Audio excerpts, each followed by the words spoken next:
Hello fighters and welcome back to the channel. तो हमने इसके पहले चीज़ें कवर कर ली थी 1773 से लेके 1858 तक, जो कि ये हमारे पास था पूरा का पूरा ये कंपनी रूल 1773 से 1858 तक हमने कवर कर लिया था। तो अभी हम इसमें कवर करने वाले हैं the crown rule from the 1858 to 1947। तो इसमें पहला टॉपिक है government of India act of 1858। जो गवर्नमेंट ऑफ इंडिया एक्ट था 1858 का, उसके बारे में हम बात करेंगे। तो ये जो सिग्निफिकेंट एक्ट था, ये इनैक्ट हुआ था आफ्टर द रिवोल्ट ऑफ 1857, जिसको फर्स्ट वॉर ऑफ इंडिपेंडेंस या फिर सिपाही म्यूटिनी के नाम से भी जानते हैं। ये जो पूरा एक्ट है, इसको कहा जाता है act for the good governance of India, जिसने क्या किया था, ईस्ट इंडिया कंपनी को अबॉलिश कर दिया था और जो भी पावर्स थे, जो भी उसकी पावर्स थी, वो ट्रांसफ़र कर दी गई थी गवर्नमेंट को। टेरिटोरीज़ या फिर जो भी रेवेन्यू थे वो ब्रिटिश क्राउन को कर दिए गए थे ट्रांसफ़र। तो कुछ इसके फीचर्स देख लेते हैं। फीचर्स क्या था? इट प्रोवाइडेड दैट इंडिया, जो इंडिया है, ठीक है जी, जो कि अभी तक गवर्न की जा रही थी by the name of her majesty, वो आगे कंटिन्यू रहेगा। इसने क्या किया, जो भी गवर्नर जनरल ऑफ इंडिया था उसका डेजिग्नेशन चेंज करके वॉइसरॉय ऑफ इंडिया कर दिया गया। और जो वॉइसरॉय था वो एक डायरेक्ट रिप्रेजेंटेटिव था ब्रिटिश क्राउन इन इंडिया में। और जिस तरह से लॉर्ड कैनिंग जो थे वो पहले बने फर्स्ट वॉइसरॉय ऑफ इंडिया। इसने डबल गवर्नमेंट को भी ख़त्म कर दिया। कैसे ख़त्म किया? बोर्ड ऑफ कंट्रोल और कोर्ट ऑफ डायरेक्टर्स को ख़त्म करके एक नया ऑफिस बनाया गया, सेक्रेटरी ऑफ स्टेट इंडिया के लिए, और साथ ही साथ उसमें वेस्टेड कर दी गई complete authority and control over Indian administration. जो ये सेक्रेटरी ऑफ स्टेट था, ये ब्रिटिश कैबिनेट का ही मेंबर था और जो भी ब्रिटिश पार्लियामेंट की पूरी अल्टीमेट रिस्पॉन्सिबल था ब्रिटिश पार्लियामेंट को। इसने 15 मेंबर की काउंसिल भी इंडिया के लिए इंडिया में स्टेबलाइज करी, जिससे कि जो secretary of state for India है उसको असिस्ट किया जा सके। जो ये काउंसिल है एक तरह से एडवाइजरी बॉडी थी, और जो सेक्रेटरी ऑफ स्टेट है उसको चेयरमैन बना दिया गया काउंसिल का। और साथ ही इसमें क्या है, इसने कॉन्स्टिट्यूट किया secretary of state in council as a body corporate, जो कि कैपेबल थी और सुई की जा रही थी इंडिया और इंग्लैंड में। जो एक्ट है 1858 का, ये बहुत ज़्यादा इसने क्या किया, जो भी इंडियन गवर्नमेंट था उसकी जो पूरी एडमिनिस्ट्रेटिव मशीनरी थी उसको इम्प्रूव करा। और और साथ ही साथ जो ये सब चीज़ें हैं ये इंग्लैंड में सुपरवाइज और कंट्रोल की जा रही थी। लेकिन हाँ, साथ साथ ये भी बात है कि इसने जो भी उस टाइम पे इंडिया में जो गवर्नमेंट चल रहा था उसमें किसी भी तरह का कोई भी अल्ट्रेशन नहीं किया। नेक्स्ट है इंडियन काउंसिल एक्ट ऑफ 1861। जो 1857 में ग्रेट रिवॉल्ट था, उसके बाद ब्रिटिश गवर्नमेंट को फील हुआ कि इंडियंस का कॉरपोरेशन जो है नेसेसरी है उनकी कंट्री में एडमिनिस्ट्रेशन करने के लिए। अब इस तरह से जो भी पॉलिसी उस टाइम के चल रही थी, 3 एक्ट जो है ब्रिटिश पार्लियामेंट में इनैक्ट किए गए, 1861 का, 1892 का और 1909 का। जो इंडियन काउंसिल एक्ट है 1861 का एक इम्पॉर्टेंट लैंडमार्क है कॉन्स्टिट्यूशन और पॉलिटिकल हिस्ट्री ऑफ इंडिया में। कुछ फीचर्स देख लेते हैं इसके हम। इसने क्या किया, एक बिगनिंग रखी रिप्रेजेंटेटिव इंस्टीट्यूशन की। कैसे? जिसमें क्या हुआ, इंडियंस को एसोसिएट किया जाने लगा लॉ मेकिंग प्रोसेस में, और इस तरह से जो वॉइसरॉय था उसको नॉमिनेट करना था कुछ इंडियंस को नॉन ऑफिशियल मेंबर्स में, जिससे कि उसकी जो काउंसिल है उसको एक्सपैंड किया जा सके।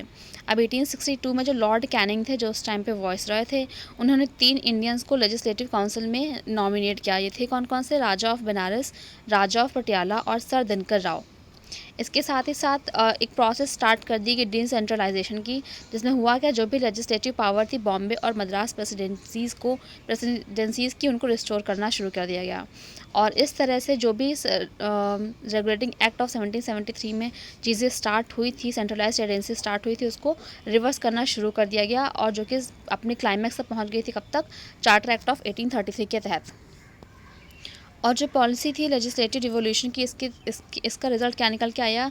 इसका रिज़ल्ट आया कि जो भी 1937 में जो प्रोविंस थे उनको कंप्लीट इंटरनल ऑटोनॉमी जो है दे दी गई।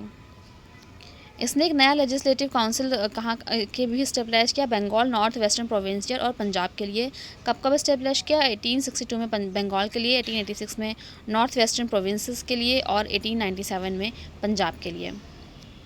इसने वॉइसरॉय को भी एम्पावर किया कि वो कुछ रूल्स और ऑर्डर्स जो हैं ला सकते हैं, जिससे कि जो भी चल रहा है ट्रांजैक्शन ऑफ बिजनेसेस उनकी काउंसिल में उसको मोर कन्वीनियंट किया जा सके। और इसके साथ ही साथ इसने पोर्टफोलियो सिस्टम को भी रिकग्निशन दिया, जो कि इंट्रोड्यूस किया गया था लॉर्ड कैनिंग के द्वारा 1859 में। अब पोर्टफोलियो सिस्टम के तहत होता क्या है, इसमें जो भी वॉइसरॉय की काउंसिल का जो मेंबर होता है उसको गवर्नमेंट डिपार्टमेंट के एक या एक से ज़्यादा चीज़ों का इंचार्ज बना दिया जाता था, और उसको इस बात की भी अथॉरिटी होती थी कि वो कोई भी फाइनल ऑर्डर जो है वो इशू कर सकता था on the behalf of council, जो भी उसके डिपार्टमेंट का मैटर है उसके लिए। और ये एम्पावर करता है वॉइसरॉय को कि वो ऑर्डिनेंस इशू कर सकते हैं without concurrence of the legislative council during an emergency, और एज ए ऑर्डिनेंस का जो लाइफ टाइम होगा वो होगा 6 महीने के लिए। इंडियन काउंसिल एक्ट ऑफ 1892 की बात कर लेते हैं। इससे कुछ फीचर्स दिए हुए हैं। इसमें क्या हुआ, इसमें सबसे पहले तो इंक्रीज़ किया गया कुछ एडिशनल मेंबर्स की, और ये एडिशनल मेंबर नॉन ऑफिशियल थे। सेंट्रल और प्रोविंशियल लेजिस्लेटिव काउंसिल दोनों में ही इंक्रीज़ किया गया, लेकिन जो एक मेजॉरिटी थी, ऑफिशियल मेजॉरिटी जो थी, उसको मेंटेन रखा गया। और साथ ही साथ ये भी करा गया कि जो भी फंक्शन और लेजिस्लेटिव जो फंक्शन थे लेजिस्लेटिव काउंसिल को, उनको इंक्रीज़ किया गया, और उनको ये भी पावर दी गई कि वो बजट को डिस्कस कर सकते हैं और कुछ क्वेश्चन को एग्जीक्यूटिव के सामने रख भी सकते हैं। इन्होंने क्या किया, कुछ नॉन ऑफिशियल मेंबर्स को भी नॉमिनेट किया। किस किस जगह पे, एक तो सेंट्रल लेजिस्लेटिव काउंसिल में किसके द्वारा नॉमिनेट किया जाएगा, वॉइसरॉय के द्वारा, लेकिन इसमें रिकमेंडेशन किसकी होगी, प्रोविंशियल लेजिस्लेटिव काउंसिल की और बंगाल चैम्बर ऑफ कॉमर्स की। सेकंड कहाँ के लिए नॉमिनेशन आया, province legislative council, provincial legislative council के लिए किसके द्वारा किया जाएगा, गवर्नर के द्वारा। और किसकी रिकमेंडेशन होगी, district board, municipalities, universities, trade association, zamindars and chambers के लिए। जो एक्ट है इसने एक लिमिटेड और कुछ इनडायरेक्ट प्रोविजंस रखे, जिससे कि हम इलेक्शन का यूज़ कर सकें कुछ नॉन ऑफिशियल सीट्स को भरने के लिए सेंट्रल और प्रोविंशियल लेजिस्लेटिव काउंसिल्स दोनों में। हालांकि जो वर्ड इलेक्शन है कहीं भी यूज़ नहीं किया गया था इस एक्ट में। हो गया जी। अब नेक्स्ट है इंडियन काउंसिल एक्ट ऑफ 1909। इस एक्ट को हम मॉर्ले मिंटो रिफॉर्म के नाम से भी जानते हैं। जो लॉर्ड मॉर्ले थे वो उस टाइम के secretary of state for India थे, और लॉर्ड मिंटो उस टाइम के वॉइसरॉय थे। इसके कुछ फीचर्स की बात करें हम, तो इसने क्या किया, जो लेजिस्लेटिव काउंसिल था उसका साइज़ जो है वो इंक्रीज़ कर दिया सेंट्रल और प्रोविंशियल लेवल दोनों पे। जो मेंबर्स थे सेंट्रल लेजिस्लेटिव काउंसिल में, उनको 16 से बढ़ा के 60 कर दिया गया, और जो मेंबर थे प्रोविंशियल लेजिस्लेटिव काउंसिल में वो यूनिफॉर्म नहीं थे, कहीं ज़्यादा कहीं कम थे। सेंट्रल लेजिस्लेटिव काउंसिल में इनकी जो ऑफिशियल मेजॉरिटी थी वो तो मेंटेन रही, लेकिन इन्होंने अलाउ कर दिया कि जो भी प्रोविंशियल लेजिस्लेटिव काउंसिल है वो कुछ नॉन ऑफिशियल मेजॉरिटी को होल्ड कर सकती है। नेक्स्ट पॉइंट है, जो लेजिस्लेटिव काउंसिल था बोथ लेवल पे, उनके कुछ डेलिब्रेटिव फंक्शन को एनलार्ज कर दिया गया, और ये फंक्शंस होते कैसे थे, जैसे कि मेंबर्स को अलाउ कर दिया कि सप्लीमेंट्री क्वेश्चंस पूछ सकते हैं, रेजोल्यूशन बजट के ऊपर पेश कर सकते हैं, और बहुत सी चीज़ें।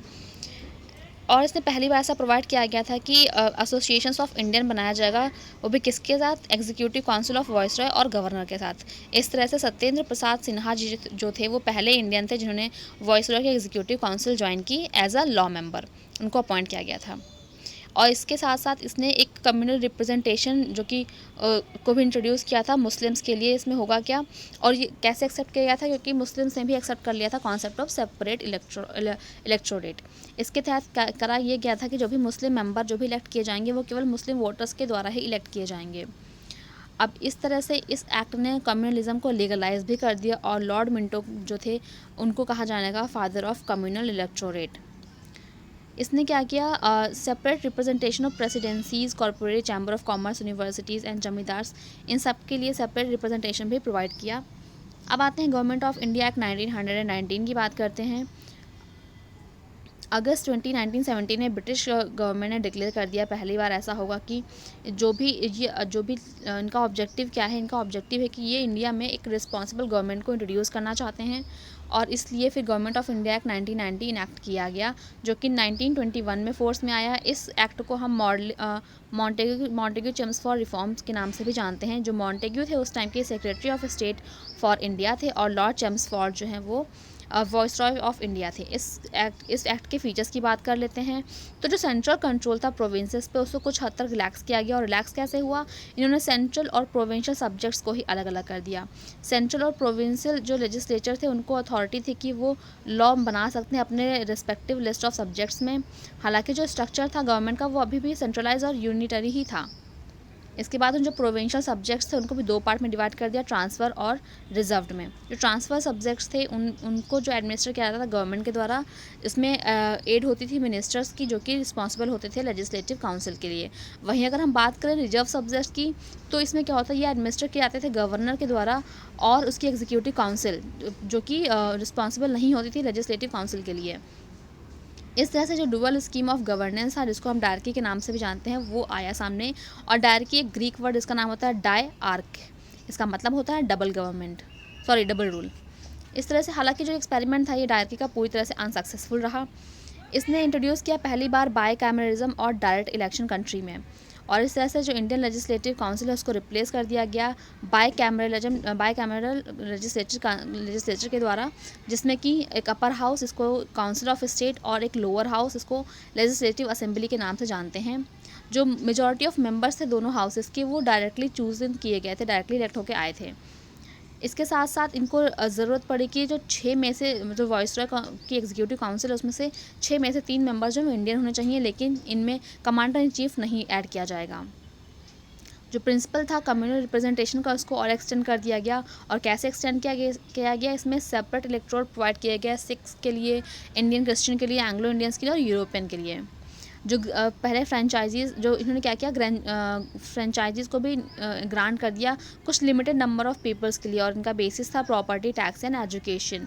एक नया ऑफिस जिसका नाम था higher commission for India, London में बनाया गया, और जितने भी पावर्स थी, फंक्शंस थी, वो ट्रांसफ़र कर दी गई उसके पास, जो परफॉर्म की जाती थी secretary for state for India के द्वारा। और पब्लिक सर्विस कमीशन की इस्टेब्लिशमेंट के लिए भी उन्होंने अपनी इच्छा जाहिर की, और तभी क्या हुआ, पब्लिक सर्विस कमीशन भी सेटअप किया गया 1926 में, जिससे कि सिविल सर्वेंट्स का रिक्रूटमेंट हो सके। इसने पहली बार सेपरेट किया था प्रोविंशियल बजट को सेंट्रल बजट से, और ऑथोराइज भी कर दिया गया था कि जो प्रोविंशियल लेजिस्लेचर है वो खुद का बजट इनैक्ट कर सकती है।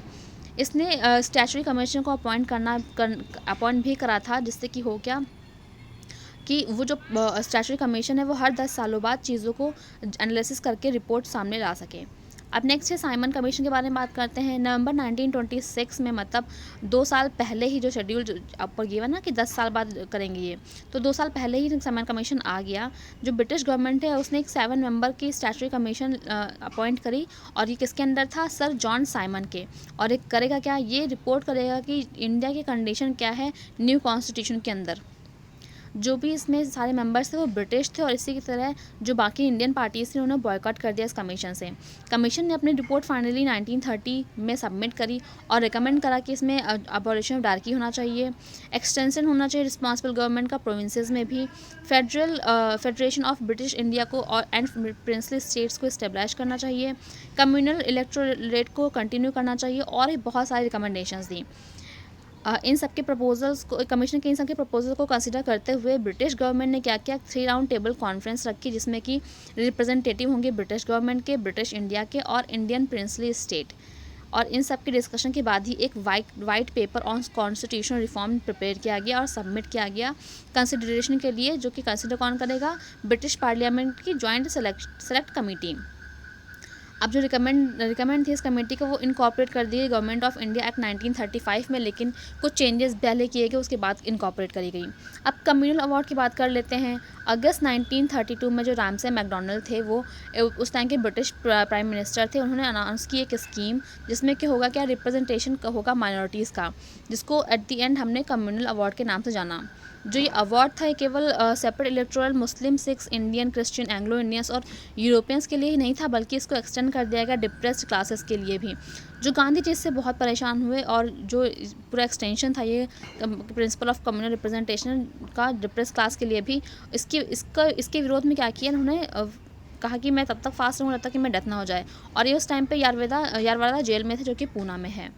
चाहते थे कि इस अवार्ड में कुछ मॉडिफिकेशन किए जाए। और एट दी लास्ट हुआ क्या, कुछ अग्रीमेंट हुआ बिटवीन लीडर्स ऑफ कांग्रेस और डिप्रेस क्लास के बीच में, और इस एग्रीमेंट को ही हम पूना पैक्ट के नाम से जानते हैं। इस एग्रीमेंट के तहत हुआ क्या, हुआ ये कि हिंदू जॉइंट इलेक्टोरेट होगा, बरकरार रहेगा, लेकिन डिप्रेस क्लास के लिए कुछ हम रिजर्व सीट का प्रावधान करेंगे। अब नेक्स्ट बात करते हैं government of India act of 1935 की। जो ये पूरा एक्ट था, ये सेकेंड माइलस्टोन था towards the complete responsible government in India. ये बहुत ही लेंदी और डिटेल डॉक्यूमेंट था जिसमें 321 सेक्शंस थे और 10 शेड्यूल्स थे। फीचर्स की अगर हम बात करें इसमें, तो इसने एक ऑल इंडिया फेडरेशन को बनाने का प्रावधान किया था, जिसमें होगा क्या, प्रोविंस और princely state as a unit काम करेंगे। इस एक्ट ने क्या किया, जो सेंट्रल और यूनिट की पावर्स थी उनको डिवाइड कर दिया 3 लिस्ट में। फेडरल लिस्ट जो सेंटर के लिए होती थी, प्रोविंशियल लिस्ट जो प्रोविंस के लिए होती थी, और कॉन्करेंट लिस्ट जो दोनों के लिए होती थी। हालांकि जो रेसिड्यूरी पावर है वो वायसरॉय को गिवन थी, लेकिन जो फेडरेशन था, ये पूरा फेडरेशन था, कभी काम मतलब ऑपरेशनलाइज नहीं हो पाया, क्योंकि प्रिंसली स्टेट्स ने इसको ज्वाइन ही नहीं किया था। इसने डायरकी को अबॉलिश कर दिया प्रोविंस में और इसकी जगह प्रोविंशियल ऑटोनॉमी को रखा। जो प्रोविंसेस थे उनको अलाउ किया गया था कि वो कोई भी एक्ट ला सकते हैं अपनी ऑटोनॉमस यूनिट के लिए, जहाँ पे वो एडमिनिस्ट्रेशन कर रहे हैं उनके एक डिफाइनाइट स्फीयर में। और इस एक्ट ने क्या किया, रिस्पॉन्सिबल गवर्नमेंट को इंट्रोड्यूस किया प्रोविंस में। मतलब क्या, जो गवर्नर है उसको अपने किसी भी काम को करने के लिए मिनिस्टर्स की एडवाइस लेनी ज़रूरी होगी, और जो ये मिनिस्टर होंगे ये रिस्पॉन्सिबल होंगे प्रोविंशियल लेजिस्लेचर के लिए। ये जो है ये पूरा इफेक्ट में आया 1937 में, लेकिन डिसकंटिन्यू हो गया 1939 में। सेंट्रल में डायरेक्टली को अडॉप्ट करने का प्रोविज़न रखा गया था। और जो फेडरल सब्जेक्ट्स थे उनको भी डिवाइड कर दिया गया रिजर्व्ड एंड ट्रांसफर्ड सब्जेक्ट्स में। हालांकि ये जो पूरा प्रोविज़न था एक्ट का कभी भी ऑपरेशनलाइज नहीं हो पाया। इसने 11 में से 6 स्टेट प्रोविंसेस में बाईकैमरलिज्म को इंट्रोड्यूस किया। वो 6 स्टेट्स थे, कौन कौन से थे, Bengal, Bombay, Madras, Bihar, Assam, provincial united province जो है इनको बाईकैमरल बनाया गया, जिसमें लेजिस्लेटिव काउंसिल मतलब अपर हाउस और लेजिस्लेटिव असेंबली मतलब लोअर हाउस रखा गया। हालांकि इसमें इनके पास कुछ रिस्ट्रिक्शंस भी रखी गई। और जो कम्युनल रिप्रेजेंटेशन का पूरा प्रिंसिपल था इसको अभी आगे एक्सटेंड कर दिया गया, और इसमें क्या सेपरेट इलेक्टोरेट रखा गया डिप्रेस्ड क्लासेस के लिए, वीमेन और लेबर के लिए। इसने काउंसिल ऑफ इंडिया को अबॉलिश कर दिया, जो कि एस्टेब्लिश करी गई थी by the government of India act 1858 के तहत। और जो secretary of state for India था इसको एक टीम ऑफ एडवाइजर्स भी प्रोवाइड किया गया। इसने फ्रेंचाइजीज़ को एक्सटेंड कर दिया। अब लगभग टोटल पॉपुलेशन जो थी उसका 10% जो था उसको वोटिंग राइट मिल चुका था। रिजर्व बैंक ऑफ इंडिया का इस्टेब्लिश करा गया, जिससे कि क्या हो, कंट्री में करेंसी और क्रेडिट को कंट्रोल किया जा सके। इसने ना केवल फेडरल पब्लिक सर्विस कमीशन को इस्टेब्लिश करने की बात कही, बल्कि साथ ही साथ प्रोविंशियल पब्लिक सर्विस कमीशन और जॉइंट पब्लिक सर्विस कमीशन, और साथ में 2 और मतलब कुछ और प्रोविंसेस की स्थापना करी गई। इसने फेडरल कोर्ट को भी इस्टेब्लिश करा, जो कि 1937 में हुआ। अब बात करते हैं next, Indian independence act of 1947, ये लास्ट टॉपिक है। फरवरी 1947 में जो ब्रिटिश प्राइम मिनिस्टर क्लिंटन एटली थे, उन्होंने डिक्लेयर किया कि जून 30, 1948 तक ब्रिटिश रूल जो है वो इंडिया में ख़त्म हो जाएगा। इसके बाद जो भी रिस्पॉन्सिबल इंडियन मतलब जो भी पावर्स हैं वो रिस्पॉन्सिबल इंडियन हैंड्स में दे दी जाएंगी। ये जो अनाउंसमेंट है इसको मुस्लिम लीग ने कहा कि हमें एक्सेप्टेड नहीं है, लेकिन हम एक्सेप्ट कर लेंगे, लेकिन हमें इसमें पार्टीशन चाहिए कंट्री का। फिर जून 3, 1947 में जो ब्रिटिश गवर्नमेंट है उन्होंने क्लियर किया कि वो जो भी इंडियन कॉन्स्टिट्यूशन असेंबली फ्रेम की जा रही है इंडिया की, वो उन जगह पे अप्लाई नहीं होगी जो लोग अनविलिंग है इसको एक्सेप्ट करने के लिए। और एट द सेम डे मतलब 3 जून 1947 को ही लॉर्ड माउंटबेटन, जो कि उस टाइम के वॉइसरॉय थे, उन्होंने एक पार्टीशन प्लान सामने रख दिया, जिसको माउंटबेटन प्लान के नाम से भी जानते हैं। इस प्लान को एक्सेप्ट कर लिया गया कांग्रेस और मुस्लिम लीग दोनों के द्वारा ही, और इसके तुरंत बाद ही जो इंडियन इंडिपेंडेंस एक्ट है 1947 का वो इफेक्ट में आया।